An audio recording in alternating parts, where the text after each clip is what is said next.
What's good, everybody? It's the Go Aaron Brown, and before this video start, be sure to follow me on Instagram. It's linked down below in the description. And if you appreciate the videos that I'm making, you appreciate my content, be sure to become a member of my channel by hitting the join button.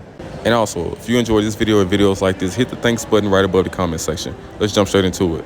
So today, it's Sun Meet out in Europe. We seen Femke Bol. She went out there, and for the first time in her career, in her life, she broke 51 seconds in the women's 400-meter hurdles. And as a 6-foot runner who's running over wickets, I expected this out of Femke a long time ago, but she's still new to the event. She only been running it for about 4 years, 5 years now. So she's still getting accustomed to it, but she's progressing every single year. She's never ducking competition. She runs all the time. And also, her season's best this year was only 52, so she damn near dropped almost 2 seconds in this race, which unfortunately brought up the big question: are these times fake at this meet?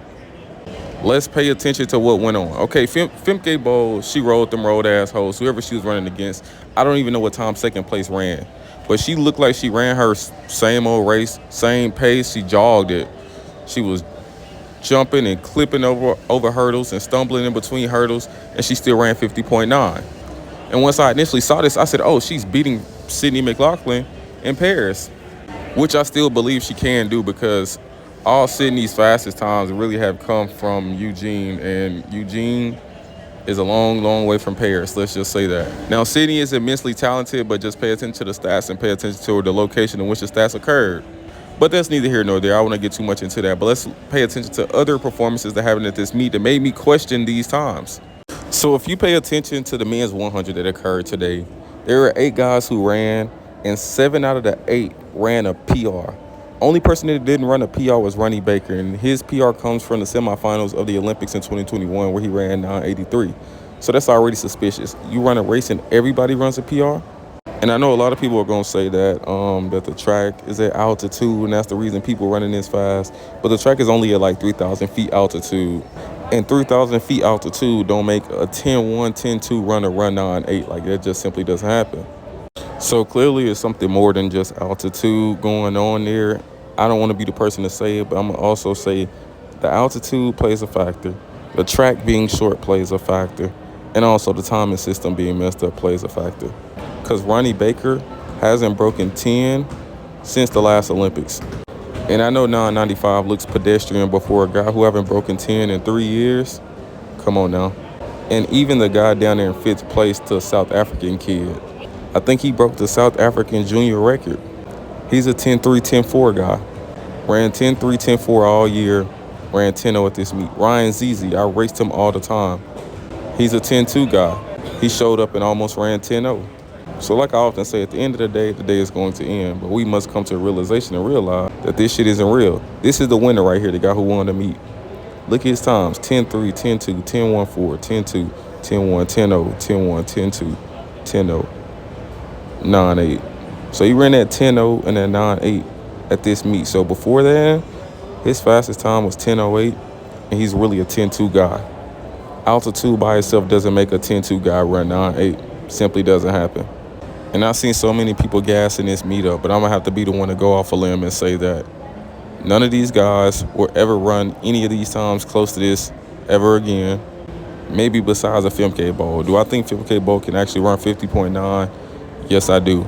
But with the effort in which she ran it today, that was not a 50.9 run. That wasn't even a 51 run. That really was like a 52 flat run.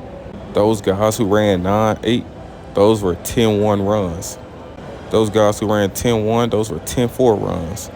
But at this meet, I did check the 400 hurdle times, men and women, and everybody really ran their similar times that they usually run, besides Femke. So I can't say that that's more than likely more legit, maybe like a tenth or two given the altitude. But I think the 400 hurdles and open fours were pretty much legit, but the 100s, no, and the 200s as well. Because when I seen guys who I was racing that are like 20.3, 20.4 runners out there running almost 19.8, that just told me everything I needed to see and hear.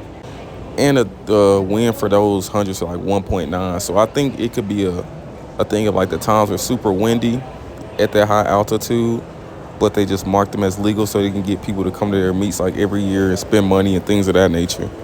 So there's a lot of different factors going into it. But if Femke Bol ran 50.9 in a windy conditions like that, I think she definitely has like a 50 point, whatever Sydney be running, somewhere in that range in her. Then I also seen a lot of people saying that, oh, Femke Bol gonna push Sydney to 49. Let me be the only realist in the conversation. Nobody is running 49 in 400 hurdles on the women's side. The winning time in Paris will probably be 50.5 or 50.4. I don't know what y'all be looking at, what y'all be whatever, but somebody next to you not gonna make you drop 6/10, 7/10 off your PR. She gotta drop 7/10 to run 49. A Femke Bol running next to her isn't going to make her drop 7/10. And the way how pedestrian Femke Bol looked today, running those 400 hurdles and running 50 point, because mind you, Sydney only ran 50.2 times. Femke Bol has ran 50.1 times. Both Sydneys have been at Hayward Field. Femke Bol's has been outside of her home. Not saying that counts for much, but it's going to be interesting. I can say that, to say the least. But I don't want to give this meet too much credit. I do want to see Femke run somewhere else, but she may not run again until the Olympics. And then she's going to be super busy at the Olympics. She got the mixed relay, the regular relay, open 400 hurdles. So it's going to be an interesting dynamic. But yeah, I don't put too much into those times today. I don't trust them, and y'all shouldn't trust them either. If y'all rocks with this video, make sure y'all subscribe to my channel and become a member by hitting the join button. And also let me know what y'all think about this meet down below in the comments.